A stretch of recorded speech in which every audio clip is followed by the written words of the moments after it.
welcome to Abntv newspaper review of today. I am Ifeoluwa Adesonya and my colleague. I am Kenny Afolabi. So here with me, I have the Tribune newspaper and the Guardian newspaper. First of all, let's venture into the Tribune newspaper. Sokoto government targets over 1 million children in fresh polio vaccination drive. In a major step towards eradicating polio, the Sokoto state government has launched an intensive vaccination campaign aiming to immunize more than 1 million children under the age of 5.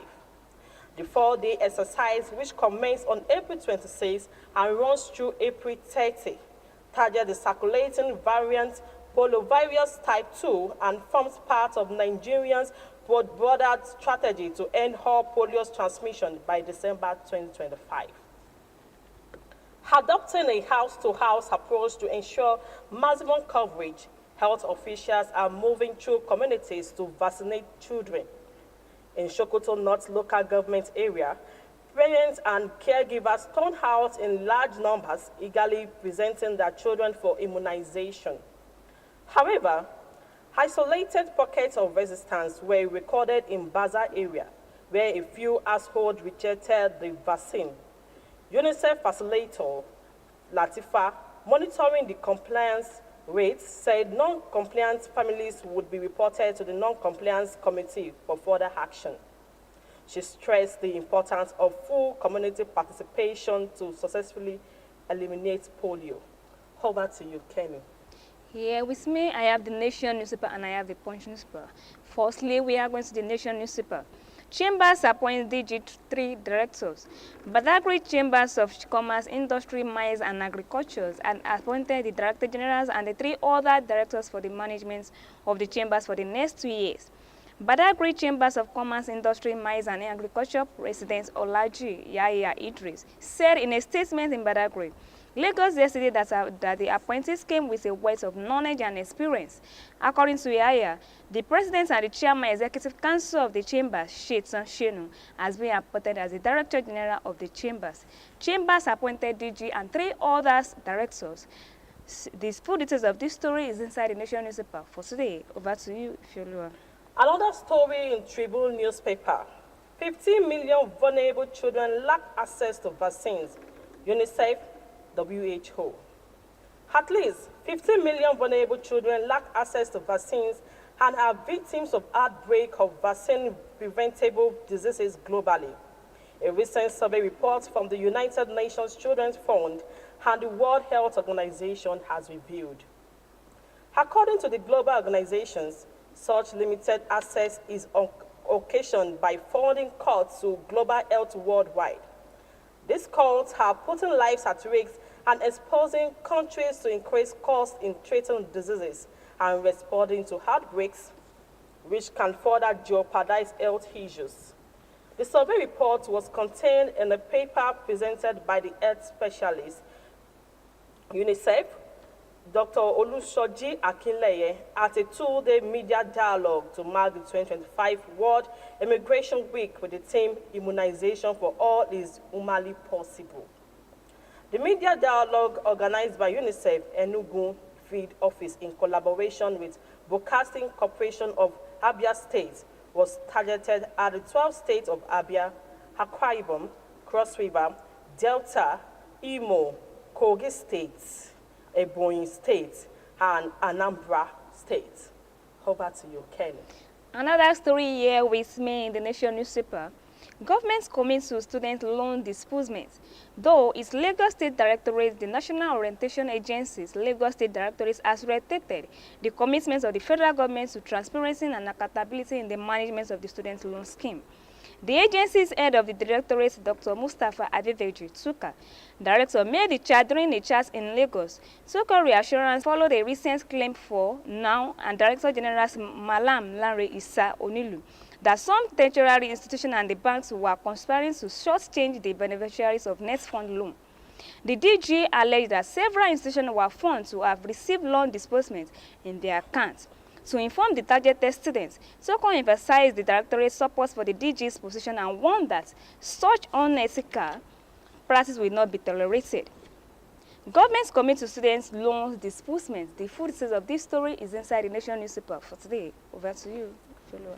In another story in Tribune newspaper, Tinubu's government making efforts to dismantle democratic foundations. Odikalu, Ojudu, Jinadu, 15 others warned against country's march towards one-party state.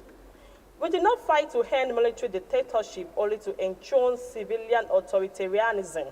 They say Tinubu's not building one-party state presidency.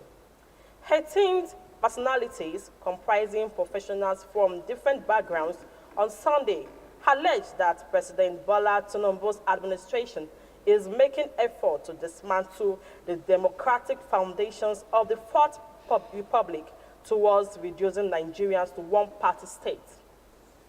Accordingly, they called on Nigerians to be vigilant and speak out in order to protect hard-fought democracy. In an open letter titled Defending Democracy, a call to resist the march toward a one-party state in Nigeria, they expressed a serious concern about the emerging authoritarian rule that constitutes a grave threat to add one civil rule by Nigeria. Over to you, Ken. Another story here with me in the Nation newspaper. Outrage over World Bank's report on poverty in Nigeria. The World Bank verdicts on Nigeria's poverty levels has attracted widespread outcry, with some interest groups demanding urgent action to avoid a poverty. In those economic meltdowns, the International Monetary Fund and the World Bank at the just concluded 2025 spring meetings in Washington, D.C., United States of America, painted a gloomy picture of Nigeria's economic outlook in the short to medium time. Among the highlights was the downgrading of the country's economic growth forecast, with an indication that the country's economic policy reforms are largely ineffective in addressing inclusive growth. The institution ended with a declaration that poverty rates in the country will increase by 2027. Outrage over World Bank's report on poverty in Nigeria. The full details of this story is inside the Nation newspaper for today. Moving forward to Guardian newspaper, another story. Destroying PDP would collapse opposition democracy in Nigeria, Lamido warns. Former Jigawa State Governor, stalwart of the People's Democratic Party, Alhaji Sule Lamido, has warned against the ongoing effort to undermine Nigeria's main opposition party, declaring that the destruction of the PDP could trigger a collapse of democracy in the country. Lamido, who is also a former Minister of Foreign Affairs, predicted that in the next 5 months, serious things may happen, insisting that the way people are leaving the PDP is very ominous for Nigeria.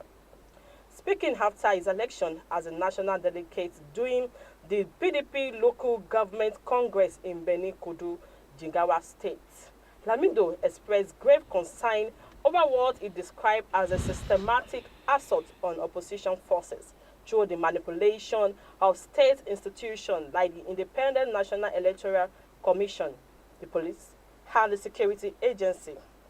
Lamido said, "In their wisdom, my people elected me as a delegate, not because I needed it, but because experience is needed at a time like this." Over to you, Kenny.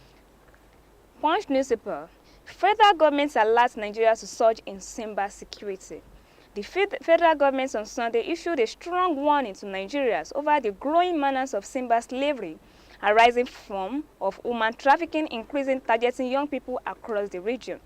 The Minister of Foreign Affairs, Yusuf Taga, in a statement signed by a ministry spokesperson, Kumlabi Abiofa, expressed deep concern over the under-force performs and forced into cyber crimes operation under human conditions. According to the ministry, many of these victims, including underage teenagers and ancestors, with offers of high-paying jobs, particularly in the crypto industry. Federal government alerts Nigeria to surge in cyber security. The full details of this story is inside the Punch newspaper for today. In another story in Guardian newspaper, kidnapping, vigilante member killed, 7 victims rescued in Edo. A vigilante member identified as E.J. Moses was killed during a rescue operation on Mbepe Agenobode Road in Esako, Central Local Council of Edo State. Moses succumbed to injuries sustained in a gun battle with kidnappers while helping to rescue 7 abducted individuals. The Edo State Police Public Relations Officer, Moses Yamun, confirmed the incident in a statement yesterday. Yamun said one of the victims sustained injuries during the operation but is responding to treatment. According to Yamun, the rescue mission involved operatives from the Agenobode Divisional Police Headquarters, operation rescue teams, and local vigilantes and hunters. The victims included the 2 individuals adopted on April 19, 2025, along Idenera Ewato Road. 4 others kidnapped on April 20, 2025, on an earth road near Idoguare community, and 1 person adopted on Ubekpe, Agenobode Road. The last victim was rescued April 21, 2025. The full details of the story is in the Guardian newspaper. Over to you, Kelly. Another story here with me in the Punch newspaper. Lack of local government's autonomy, falling insecurity, says the Benue lawmakers. A members of the Benue State House of Assembly, Isaac Agbo, has pointed to the lack of financial autonomy for local governments as significant contributors to rising insecurity in the country. Agbo, who represented Omini State constituencies, made a statement at a security summit in Makurdi on Saturday, which focused on the synopsis of security section, accountability to citizens. The event was funded by the Open Society Foundation and took place at the Deputy Governor's House. Agbo, who also served as the chairman of the committees on rural development, criticized state governor for withholding funds from local governments, those obstructing their ability to tackle security challenges in the areas. He argued that despite the large sum of money allocated to governors, little of it reaches the local government areas which are closer to the people and most affected by the insecurity. Lack of local government autonomy, falling insecurity, says the Benue lawmakers. The full details of this story is inside the Punch newspaper for today. In another story in Guardian newspaper, unregistered investments are Ponzi schemes, says CIS president. EFCC cautions Nigerians against greed. President and chairman of the council, Chartered Institute of Stockbrokers, Oluwapo Dada, has raised the alarm over the growing menace of fraudulent investment platforms, warning that any investment product not registered with the Securities and Exchange Commission should be considered a Ponzi scheme. Love money too much, and Ponzi scheme loves you. Has the next target be guided? The Eagle loves you all, the Economic and Financial Crimes Commission added, while cautioning Nigerians against the excessive desire for money. At the 30th annual general meeting of the Institute in Lagos over the weekend, Dada cautions investors to be vigilant, stressing that platforms promising unrealistic, guaranteed returns were often financial traps designed to defraud the public. Any unregistered investment scheme is Ponzi, that emphasized. They often disguise themselves as legitimate platforms, but are ultimately engineered to swindle hardworking Nigerians. His remarks came in the wake of the collapse of CBEX, a digital investment platform that reportedly wiped over 1.3 trillion naira in investors' funds, triggering renewed regulatory warnings and enforcement by the SEC against unregistered investment operators. Over to you, Kemi. Another story here with me in the Punch newspaper. 50 kgs rice price drops to 555,000 naira in Nigeria. The price of the 50 kg bag of rice has dropped to 558,000 naira in some parts of Nigeria, particularly around the remote areas, amid imports from the Republic of Benin, and a report by the S&P Global has said. The report said that the West African parboiled rice market has launched removal of export duties on parboiled rice. A 50 kg bag of rice has dropped from 80,000 naira to 58,000 naira as a result of the influx of commodity to neighboring Benin Republic, from where it enters Nigeria.